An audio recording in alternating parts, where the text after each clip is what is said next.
Hey, Captain Fallon here.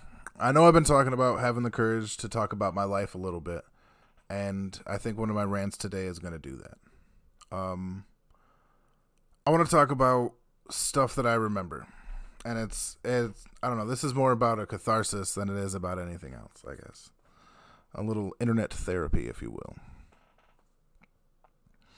But from the ages of 3.5 or 4 to 15, I was involved in foster homes, juvenile detention facilities, psychiatric wards, DFYs, detentions for youths, homeless because I ran away.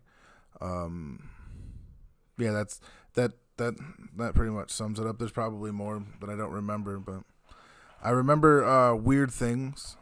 I remember the first, and this is kind of what this video is about. Is the first foster home I was in. Their names were the Kings. That's what I remember. They're out of New York. They were very good people. I think I fucked that up. I don't know what happened.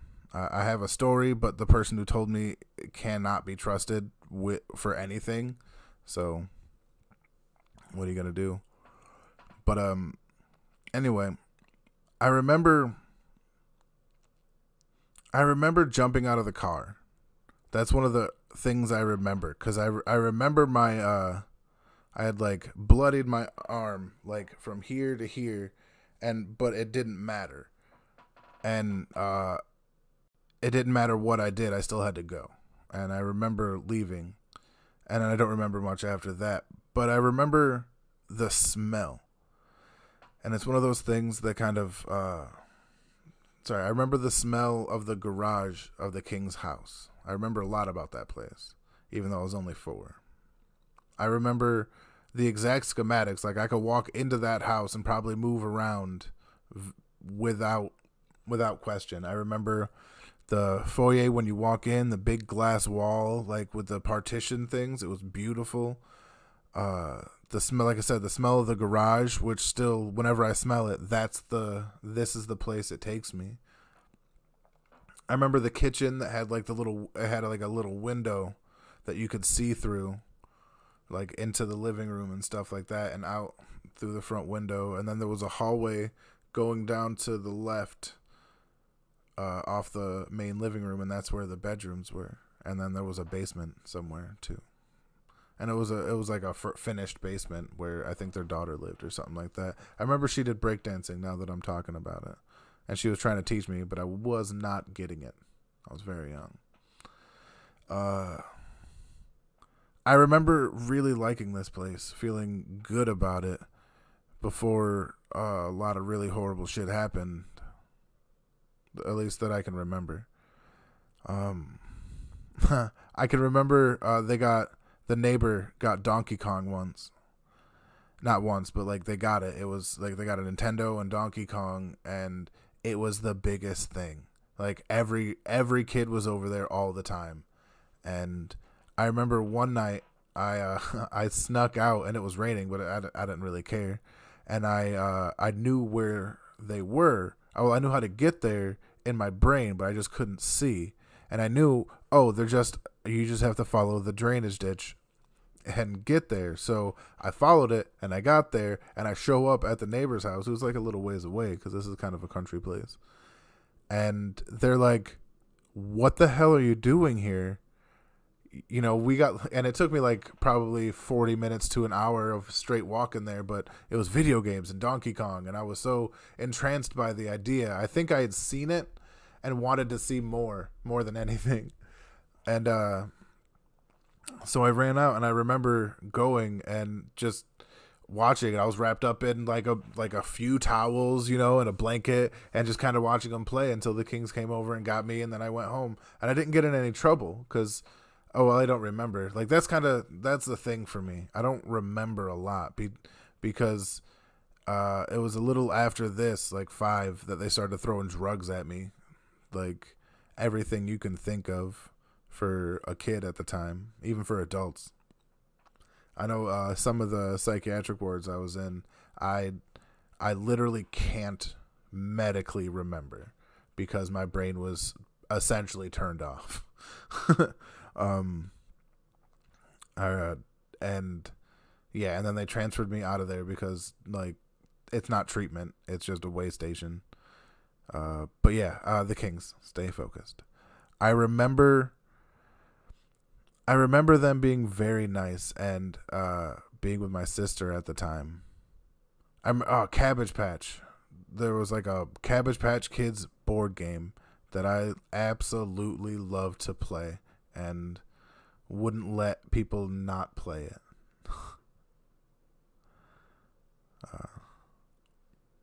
But yeah, that's the story of my first foster home, pretty much. I don't know why I left. What I was told by a person who's untrustworthy is that I became violent and needed to be removed. I I don't know, but there's reasons that I was taken away from my family to begin with. I to this day don't know what it is. I mean, I know I have a lot of problems. Like I have um, auditory hallucinations. When I was little, I heard Jesus. Evidently, me and Mike Pence, go figure.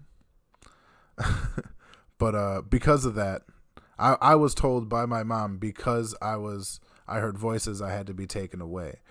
But my understanding is that she was a junkie and couldn't get right. So, what are we like? What are we gonna do? I don't know the whole truth, but that is my truth. It's the best I can do. I wish I knew more. Yeah. I guess I made this video for my little brother who wanted to know what my life was like. I guess he's always been curious because he doesn't understand.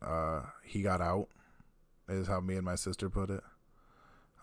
Not to put anything on Front Street, but it wasn't easy for me and my sister. But my brother got to grow up with his grandparents, and for however much they may have disliked me. Well, not his grandpa. I got a picture with him. He was really cool. I can't remember his name, but he was an old white dude. Terry, I want to say. I'm pretty sure it's Terry. It's an airy name.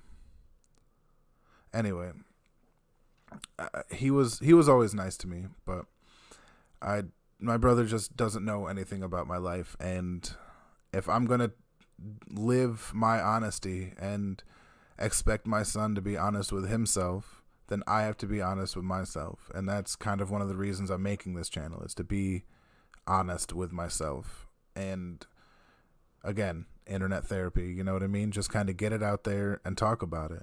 And yeah, like I said, my first experience in foster homes that I can remember wasn't bad. They were really good people. It was after this that things got really abusive. Not just like physical and emotional, like it was pretty much anything you can imagine somebody with power doing to somebody who doesn't have any.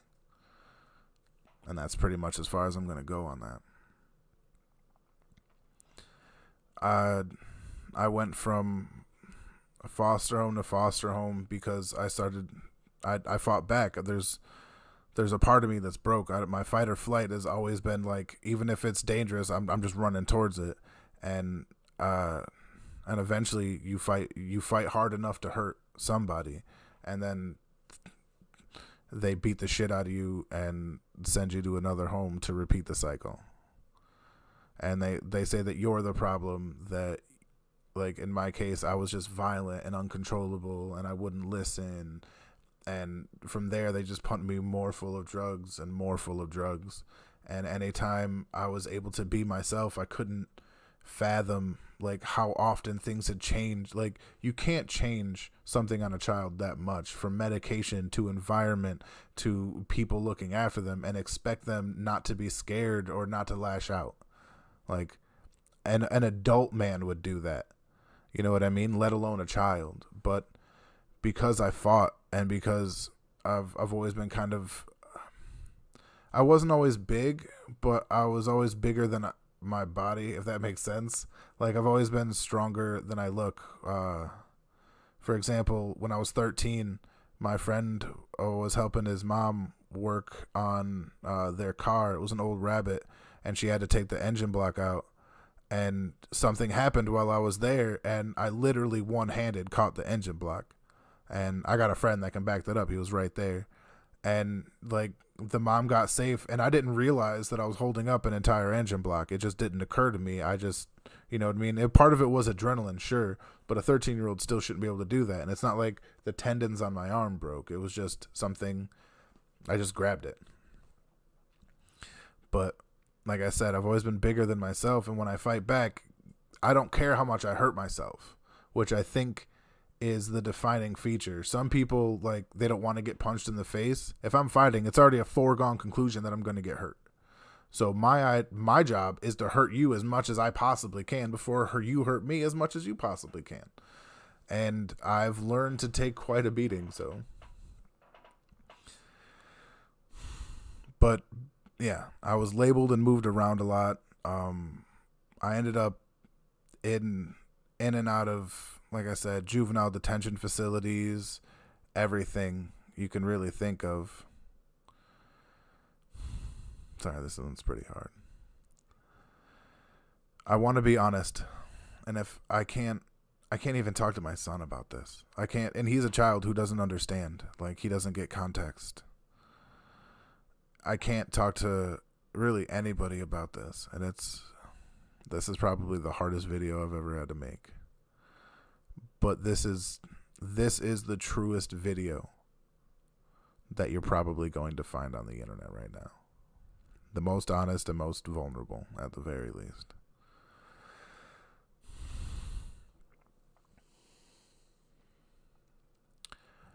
But yeah, when I was 15, that's when I got out. I was free, and I realized very quickly that if I wasn't smarter, I was just going to end up back behind the bars and cages and whatever they wanted from me. So I got smarter. Didn't necessarily get better as a person, but the way I did things wasn't, if I followed a motto, don't be reactionary. No matter how goofy I seemed to throw people off, I was always, I've never been honest. Like, ever. I've always hidden the truth of myself from everybody, the truth of how I came up, how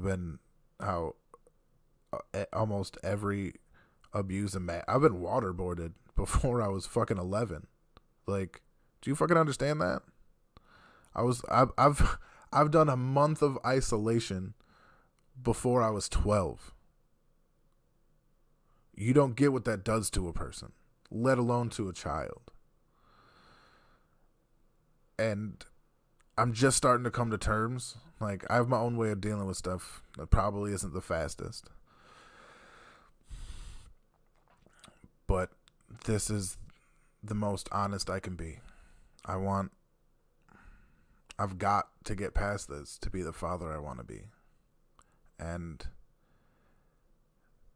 I feel like making this video, I'm just going to delete it, and it's not going to be seen, and it's not going to mean anything.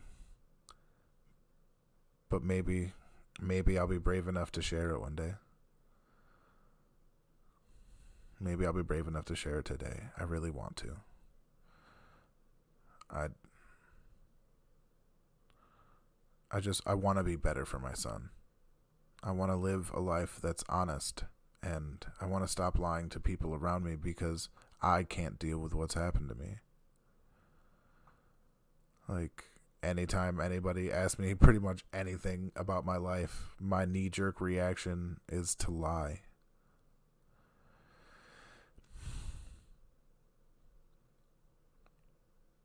And if lying doesn't work, I'm a damn good fighter.